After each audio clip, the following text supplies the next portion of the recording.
시청자 여러분, 오늘도 바른 식사 하셨습니까? 세상을 바꾸는 바른 밥상, 박나회입니다. 올해는 제2차 식생활교육 기본계획이 수립된 그 첫 해였습니다. 그동안 곳곳에서 건강, 환경, 배려의 가치를 담은 식생활교육이 진행됐는데요. 특히 다양한 대상에게 식생활교육이 활발하게 진행되며 국민들의 바른 식문화 확산을 위한 노력들이 이어졌습니다. 올해 진행된 식생활교육 정책들 정리해봤습니다. 제2차 식생활교육 기본계획이 시작되는 첫 해인 2015년, 환경과 건강, 배려의 핵심 가치를 바탕으로 전국의 바른 식문화를 확산시키기 위한 식생활교육 정책들이 진행됐는데요. 가정과 학교, 지역, 농촌, 전통 등 다양한 부분에서 시범 사업을 통해 맞춤형 생애주기별 식생활교육이 이루어졌습니다. 지난 8월 전국 6곳의 지역에서 진행된 가족 대상 식생활교육 캠프, 가족 생활과 식생활 교육을 접목시킨 이번 캠프를 통해 가족원들이 서로 알고 이해하는 자리가 마련됐는데요. 밥상머리 교육과 가정에서의 바른 식생활 문화를 알리는 계기가 됐습니다. 학교에서는 예비교사인 교육대학교 학생들을 위한 식생활 교육이 진행되며 식생활의 필요성을 선생님부터 이해할 수 있도록 하는 자리를 마련했고요. 10월부터 11월까지 진행된 어린이집 대상 식생활교육 시범사업은 식습관을 형성해가는 어린 아동들이 바른 식생활에 대해 자연스레 배울 수 있는 계기를 마련했습니다. 이마트와 홈플러스, 롯데마트 등의 유통업체 문화센터에서는 도시민들을 대상으로 한 식생활교육 프로그램이 진행됐습니다. 바쁜 삶을 살아가는 현대인들에게 식생활교육의 중요성을 깨닫게 해주는 기회가 됐습니다. 한편 국민들이 우리 농촌과 농산물을 이해할 수 있도록 돕기 위해 올해 18곳의 농촌 지역을 우수 농촌 식생활교육 체험공간으로 추가 선정했는데요. 총 166곳의 우수 농촌 식생활교육 체험공간에서 우리 농촌을 체험하고 먹거리도 먹어볼 수 있는 현장 체험이 진행됐습니다. 한편 농촌 지역 고령자를 대상으로 한 식생활교육 사업을 통해 식생활교육을 받는 대상의 폭을 넓히는 계기가 됐습니다. 금년도에는 시범사업을 여러 가지 추진했는데요. 농어촌 고령자 식생활 건강개선 사업과 또 어린이들 영유아 대상의 식생활 교육이 추진되었습니다. 금년도에 이어서 내년도에도 역시 마찬가지로 관련 기관, 단체와 연계해서 보다 다양하고 폭넓게 확대할 계획이 있습니다. 바른 식생활과 건강한 먹거리를 알리기 위한 다양한 식생활 교육 현장, 향후에도 올바른 식문화가 정착되기 위한 많은 노력들이 이어져 국민의 삶의 질 향상에 이바지할 수 있길 기대해 봅니다. 국내 다양한 관계부처에서 국민들을 대상으로 식생활 관련 교육을 진행하고 있는데요. 각 식생활 교육의 목적을 살펴보면 결국 바른 식생활 환경을 통한 국민들의 건강과 안전, 환경에 대한 배려 등이 지켜질 수 있도록 하기 위함이었습니다. 이러한 식생활 교육을 진행하는 정부 관계부처가 국민의 공통 식생활 지침안을 마련하기 위해 한자리에 모였습니다. 국내에서 식생활 교육을 진행하는 관계부처가 한자리에 모였습니다. 보건복지부, 농림축산식품부, 교육부와 식품의약품안전처, 질병관리본부 등인데요. 국민의 건강과 안전, 환경 등 다양한 측면에서 고려된 식생활 지침안을 마련하기 위해서입니다. 국내에서는 1985년 한국식량경제학술협의회가 한국인의 건강을 위한 식사 지침을 개발, 연구하며 식생활에 대한 관심을 갖기 시작했는데요. 이후 2003년 보건복지부에서 한국인을 위한 식생활 지침을 마련했고 2010년 농림축산식품부에서 식생활교육지원법 제22조에 따른 녹색 식생활 지침을 발표했습니다.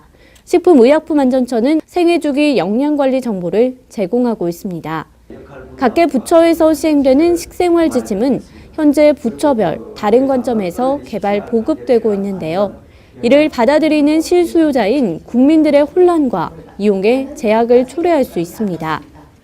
이에 각 부처의 합의안을 도출하는 근거 기반의 공통 식생활 지침을 제정해 추진하기 위한 자리가 마련된 건데요.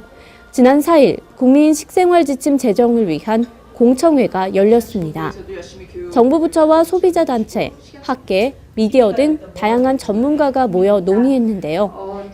한 부서에만 관련된 게 아니거든요. 그래서 그런 모든 부서들이 지금 모여서 했다는 건 굉장히 좋은 점이고요. 앞으로 이 식생활 지침을 국민들이 활용할 수 있고 실천할 수 있도록 하는 것도 한편 환경과 건강, 안전 등 문화를 아우르는 식생활 지침이 마련되어야 한다는 의견도 있습니다. 이날 제시된 다양한 의견을 모아 향후 보완 발표할 예정인데요. 건강과 안전, 환경을 고루 생각하는 체계적인 식생활 지침이 마련되며 국민 모두 행복한 식생활 환경을 즐길 수 있길 바랍니다. 지난 10월 세계보건기구 산하 국제암연구소가 가공육과 적색육을 1군 발암물질로 분류했는데요.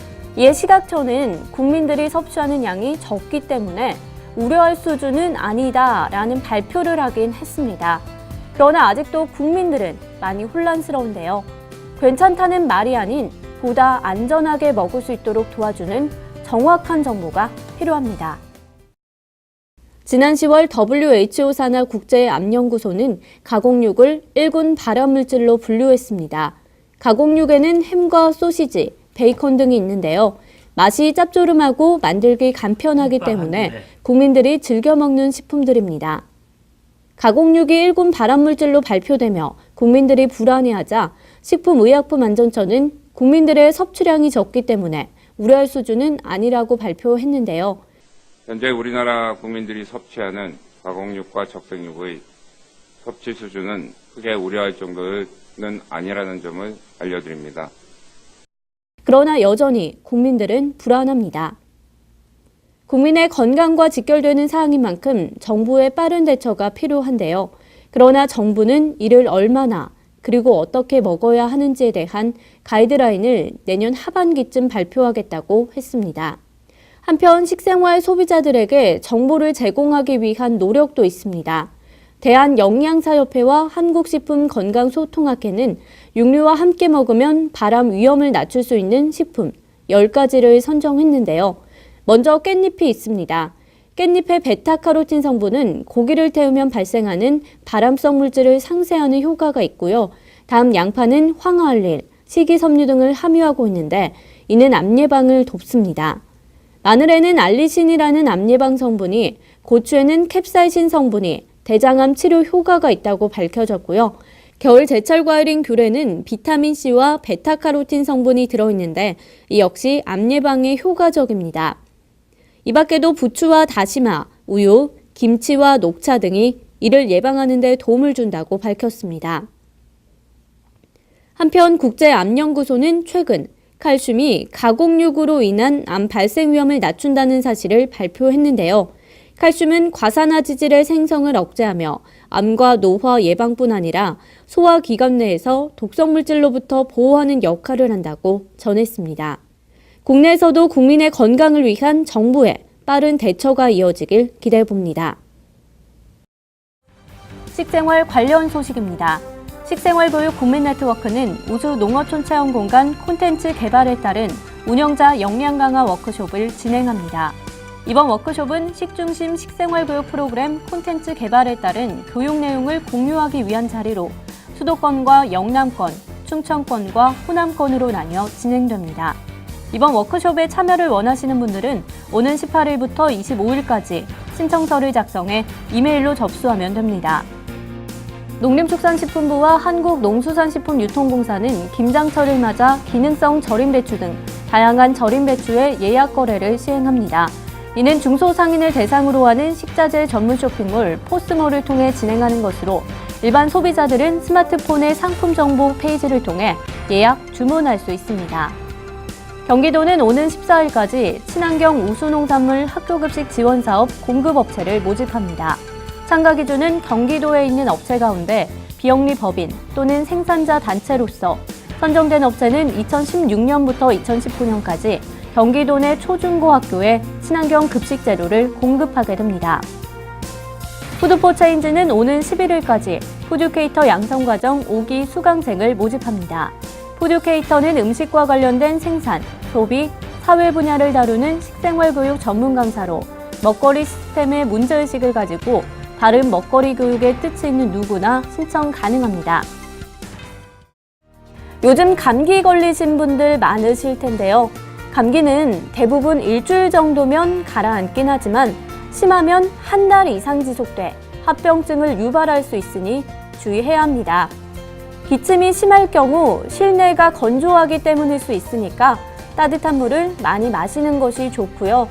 한편 영양 상태가 좋지 않은 경우에도 감기에 걸릴 수 있으니까 영양분을 충분히 섭취해야 합니다. 특히 단백질과 지방분을 꾸준히 섭취하는 것이 좋다고 하니까요. 참고하시는 것이 좋겠습니다. 저는 다음 방송으로 다시 찾아뵙도록 하겠습니다. 시청해주신 여러분 고맙습니다.